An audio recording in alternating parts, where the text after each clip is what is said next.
Welcome back to High Stakes. Today, we will be discussing the following NBA matches that is happening on Thursday, October 26th, 2023.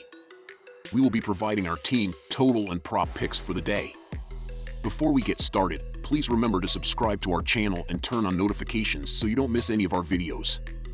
If you want access to our premium picks, you can check out our Patreon page. You can find the link to our Patreon page in the description and comment section below. Detroit Pistons vs. Charlotte Hornets. The Charlotte Hornets boast a superior roster and are poised for a strong performance in their upcoming game against the Detroit Pistons. With standout players like LaMelo Ball, Brandon Miller, and P.J. Washington, the Pistons lack the necessary personnel to effectively compete against them, both offensively and defensively. Charlotte has honed their skills through playoff contention in the previous season with this core group, whereas Detroit has been languishing at the bottom of the league for the past few years. It is likely that Cade Cunningham will face challenges with the Pistons, making it advisable to bet on the Charlotte Hornets with a -4-point spread when they play at home. Bet on Charlotte -4. The Charlotte Hornets and the Detroit Pistons do not have a lot of shooting on their roster and are going to have a lot of sloppy plays with no true superstar on the court. Statistics after one game mean very little, but free throw percentage is one to take stock in. Charlotte is 23rd shooting 73.1% from the line, while Detroit is 27th shooting 60%. A lot of young players learning how to play in the NBA typically results in missed opportunities early in the season. This number feels a little too high as I have it listed as being 223 or less, so go with under 226.5 points in this game. Next we have Denver Nuggets vs. Memphis Grizzlies. The Grizzlies had their issues against the Pelicans Wednesday night as their makeshift rotation had issues. Memphis added Smart, but playing without Adams, Morant, and Clark takes grit and experience out of the heart of that rotation. Denver looked sharp in their win over the Lakers as they showed why they are the defending champions. With Memphis lacking a presence that can contain Jokic, it could be tough sledding for trying to slow down the Nuggets' attack. The Grizzlies have too many pieces missing that they are unable to replace here in the early going, and that proves to be their undoing as the Nuggets earn the win here. Memphis was short-handed in their opener and was unable to overcome the Pelicans at home Wednesday night. The Grizzlies hope they can regroup and earn their first win of the season by downing the defending champs. Against New Orleans, Memphis led by 3 after the opening quarter and pushed to an 8-point advantage early in the second quarter before things unraveled. The Grizzlies gave up a 16-0 run to trail 41-33 with 7:09 to play in the first half and never recovered. Memphis trailed by 10 at the half and never got closer than the final margin of 7 the rest of the way, and even that came with an asterisk as the Grizzlies scored the game's final 9 points as the Pelicans were scoreless over the final 2:51 of the game. In the contest, Memphis shot 41.8% from the field, including a rough 12 of 43 from three-point range, and took a 52-37 beating on the glass in the game. The Grizzlies allowed the Pelicans to shoot 47.1% from the floor, including 14 of 32 from three-point range, though they did force 21 turnovers, which they converted into 28 points. Desmond Bane led Memphis with 31 points, 5 rebounds, and 5 assists in the loss as one of just 3 players scoring in double figures. Xavier Tillman Sr. contributed 17 points, 12 rebounds, 4 assists, and 3 steals, while Marcus Smart added 17 points in his Grizzlies debut.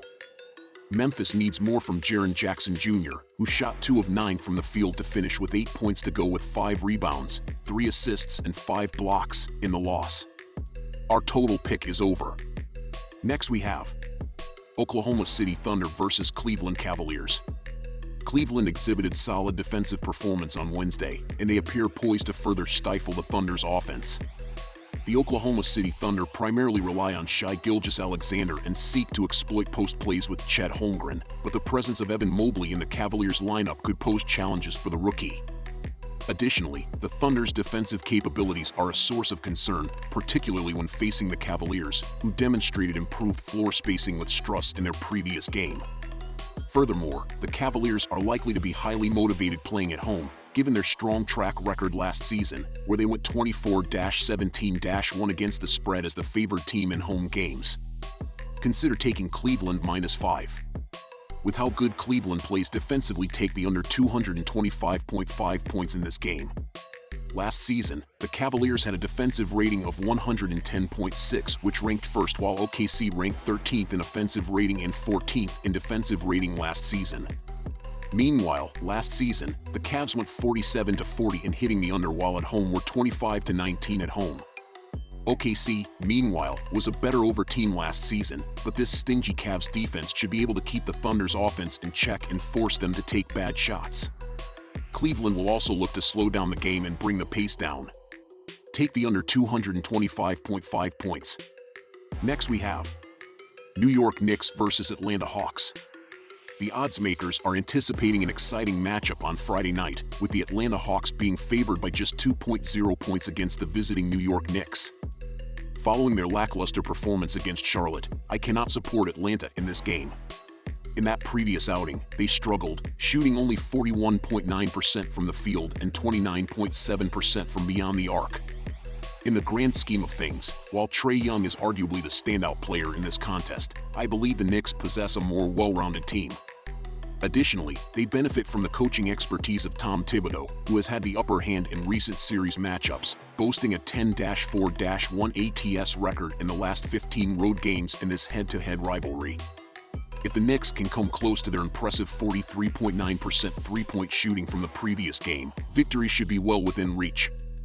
I'm favoring New York on the money line. I'm also going to take the under in this Friday night showdown. I was ragging on the Hawks for shooting just 41.9% from the field in their opener. Well, the Knicks posted a number of just 37.1%. I'm confident they can still win, but neither offense was very inspiring in Game 1. Plus, factor in that Thibodeau is one of the few coaches that still believes in playing great defense. You know this man wants to shut down every opponent over all 82 regular season games. His coaching style has translated to the Knicks being an under team. Dating back to last season, New York has seen 9 of their last 12 games go under the total. This number is a bit too high for me, so I'll play the under. Next we have Miami Heat versus Boston Celtics. Despite the Celtics appearing to possess more talent on paper, I find it challenging to justify an 8-point wager against a team of Miami's caliber. While it's possible that Boston might dominate, I'm inclined to take a chance on Miami. These are clearly two franchises with a deep history against each other, which inclines me to back the Heat at this high spread. It's worth noting that the total points line is set at just 217.0, indicating that odds makers anticipate a relatively low-scoring game. This adds value to each point scored, considering the expected scarcity. In the end, I'm leaning towards the more experienced coach, Erik Spoelstra. He has demonstrated recent success against Boston, covering the spread in 7 of the last 9 matchups between these two teams. My preference is for the Heat. Both of these offenses were pretty efficient in their respective openers, so I'm going to take the over at this low number. Boston posted an offensive efficiency rating of 114.4, meaning they averaged 114.4 points per 100 possessions.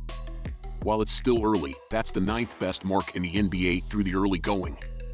As for Miami, they're 15th at 109.1. I think the bottom line is that there is simply too much star talent in this game to not go over 217.0 points. The Heat typically like to play slow, but if the Celtics can set a higher pace on their home court, I think this clears the over with ease. Let's settle in and watch these two solid offenses go to work. Give me the over. Next we have Houston Rockets versus San Antonio Spurs. Houston's offense showed evident signs of struggle in the opening game of the season, as their nearly 1-to-1 assist-to-turnover ratio clearly indicates. San Antonio, on the other hand, had their fair share of turnovers but managed to keep the game close against the Mavericks, showcasing their early season potential. It was apparent that Houston appeared fatigued or disheartened once they failed to keep up with Orlando in the third quarter, resulting in a meager 17 points in the fourth quarter, which was far from sufficient. Furthermore, San Antonio is likely to have the advantage in the post area, and Houston's subpar rebounding suggests that second-chance opportunities will be scarce. The Spurs, playing on their home court, will be highly motivated to secure their first win.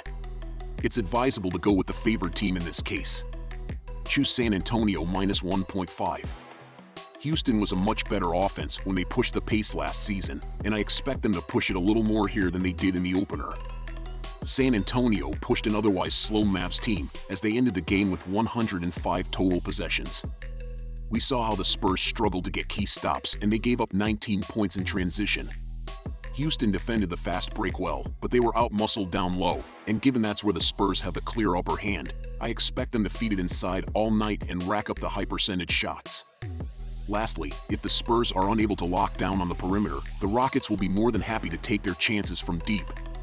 With each team's offensive strength, their opponent's weakness, and the expected fast pace of play, look for this number to go over the total.